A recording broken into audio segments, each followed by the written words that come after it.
গণতন্ত্রের সবথেকে বড় স্তম্ভের ভেতরেই কি ঘুম ধরছে? যে প্রতিষ্ঠানকে আমরা নিরপেক্ষতার প্রতীক মনে করি, সেই অন্দরমহল থেকেই কি এবার বিদ্রোহের সুর ভেসে আসছে? বন্ধুরা, এমন কিছু ঘটেছে যা ভারতীয় নির্বাচনের ইতিহাসে নজিরবিহীন। একজন উচ্চপদস্থ সরকারি কর্মকর্তা, যার কাঁধে ছিল কোটি কোটি মানুষের ভোটাধিকার রক্ষার দায়িত্ব, তিনি হঠাৎ কেন মাঝপথে সব ছেড়ে চলে গেলেন? তার ইস্তফাপত্রে লেখা শব্দগুলো কি কোনো বড় বিপদের আগাম সংকেত?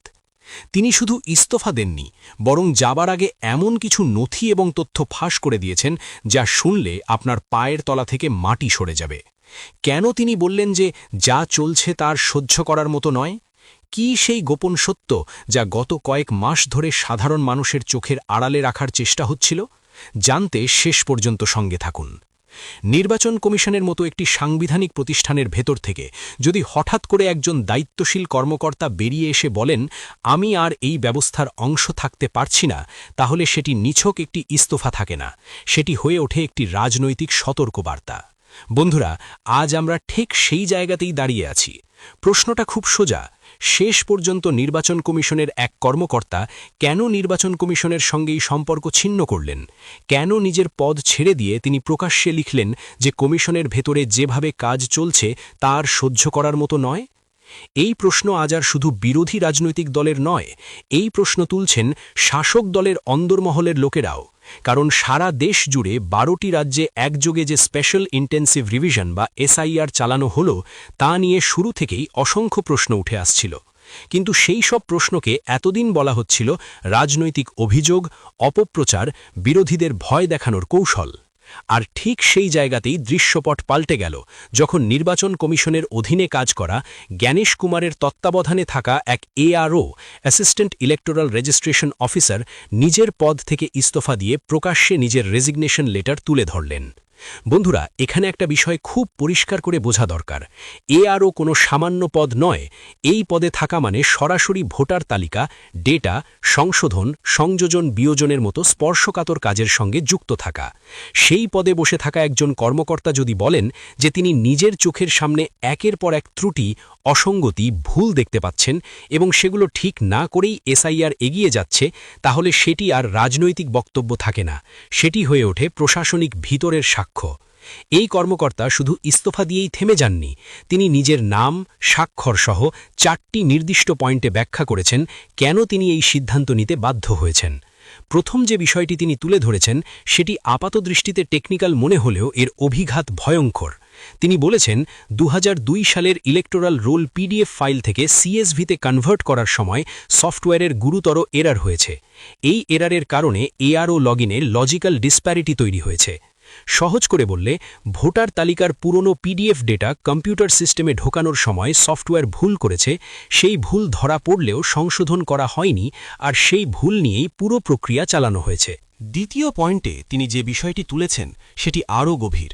নামের বানান সংক্রান্ত সমস্যা।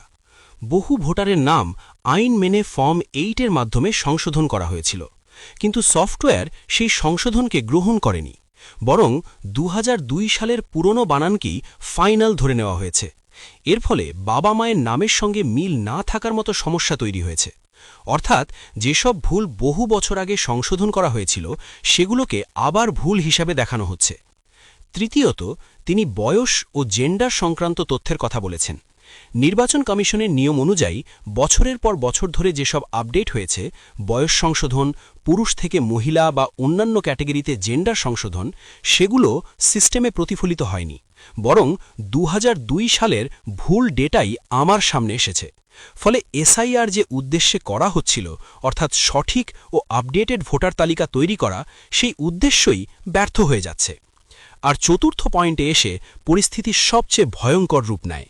তিনি বলেছেন, বহু ভোটারের নাম বা ওয়াইএ এমনভাবে দেখাচ্ছে যার সঙ্গে বাস্তব পরিস্থিতির কোনো মিল নেই। এখানেই তিনি ডেটার বিশ্বাসযোগ্যতা নিয়ে সরাসরি প্রশ্ন তুলেছেন। তার বক্তব্য, এই মিসম্যাচ সবচেয়ে বেশি ক্ষতি করবে গরিব ও প্রান্তিক মানুষদের, কারণ তারা বুঝতেই পারবে না ভুলটা কোথায়, নামের বানানে, বয়সে, নথিতে, নাকি পুরো প্রক্রিয়াতেই। আর সেই সুযোগেই শেষ পর্যন্ত তাদের নাম কেটে যাবে।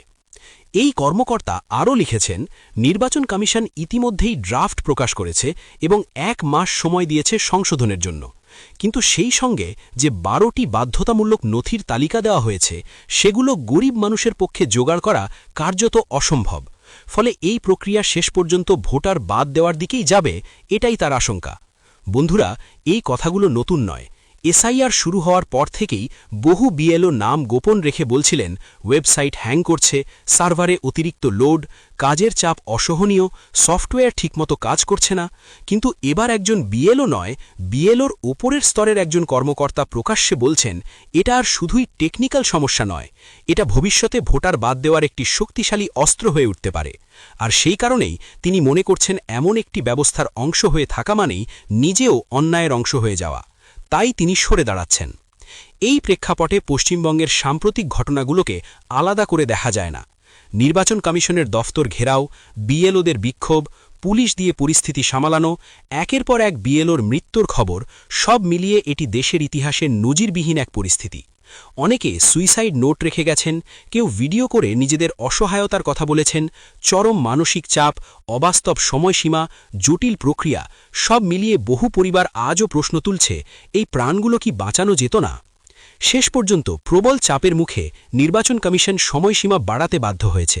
কিন্তু প্রশ্ন থেকে যায়, যদি শুরুতেই বাস্তবতা বোঝা হতো তাহলে কি এই ক্ষয়ক্ষতি এড়ানো যেত না? আজ সেই প্রশ্নগুলোই আরও জোরালো হয়ে উঠেছে, কারণ সিস্টেমের ভেতরে থাকা একজন কর্মকর্তা নিজে সামনে এসে বলছেন সমস্যা আজও রয়ে গেছে। এখন ভাবার বিষয় একটাই, যদি কমিশনের ভেতরের একজন কর্মকর্তা এত কিছু দেখতে পান তাহলে নির্বাচন কমিশন কি এসব জানে না, নাকি জেনেও চুপ করে আছে? আর যদি চুপ করে থাকে তাহলে কেন? বন্ধুরা, এমন কিছু প্রশ্ন যার উত্তর আজ নেই, কারণ যেমন সরকার প্রশ্নের জবাব দেওয়া বন্ধ করেছে, তেমনি নির্বাচন কমিশনও যেন নিজেকে জবাবদিহির ঊর্ধ্বে ভাবতে শুরু করেছে। বন্ধুরা, দিনের শেষে প্রশ্নটা কেবল একজন কর্মকর্তার পদত্যাগের নয়, প্রশ্নটা আমার আর আপনার পবিত্র ভোটাধিকারের। যদি খোদ সর্ষের ভেতরেই ভূত থাকে তবে সেই ভূত তাড়াবে কে? যখন রক্ষক নিজেই ভক্ষকের ভূমিকা পালনের আশঙ্কায় ইস্তফা দেয়, তখন বুঝতে হবে গণতন্ত্রের ভিত কোথাও একটা আলগা হয়ে গেছে। নির্বাচন কমিশন কি পারবে এই হারানো বিশ্বাস পুনরুদ্ধার করতে, নাকি সময়ের স্রোতে এই বিস্ফোরক অভিযোগগুলো ধামাচাপা পড়ে যাবে? আপনার কি মনে হয়? যে নির্বাচন কমিশনকে আমরা গণতন্ত্রের শেষ আশ্রয়স্থল মনে করি, সেই কমিশনের অন্দরমহল থেকে ওঠা এই ভয়াবহ অভিযোগগুলো কি সাধারণ মানুষের আস্থাকে ধূলিসাৎ করে দেবে?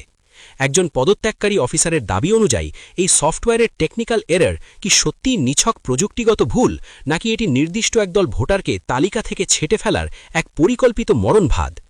একের পর এক বিএলওর করুণ মৃত্যু এবং উচ্চপদস্থ কর্মকর্তাদের এই গণ অসন্তোষের দায় শেষ পর্যন্ত কার?